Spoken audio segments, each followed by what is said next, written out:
Арқан тартыс ойыны. Арқан тартыс ойыны ұлттық ойын. Ойынды жазда, көгалда, алаңда, спорт залында өткізуге болады.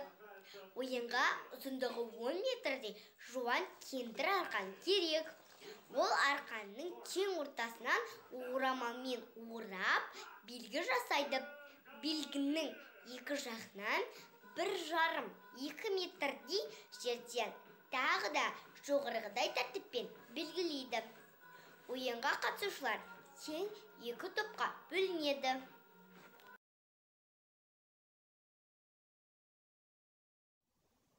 Алтыбақан ойыны. Алтыбақан ойыны бұл жастардың кешкілік бас қосып, ән айтып, домбыра тартып, қыздар жігіттер болып айтысып, бір-бірімен әзілдесіп, көңіл күйін көтеретін ойын сауығы. Қазірде тойларда алтыбақан ойыны құрылады.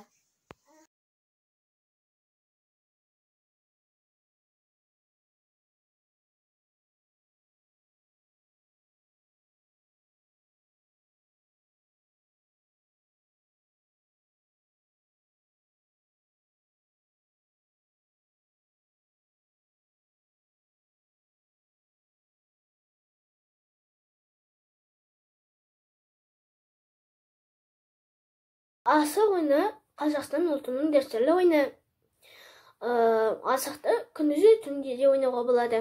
Күндізгісі ол мергенділікке, ал түнгісі ол ептілікке баулиды. Ерген түскен қалпына қарай асық. Міне, мынау алшы, мынау тәйке, мынау шік, мынау бүк.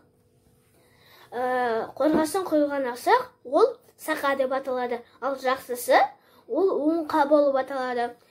Асықпен ойнайтын ойындар хан, алшы, тәйке, және де омпа, және де тағы да басқалар.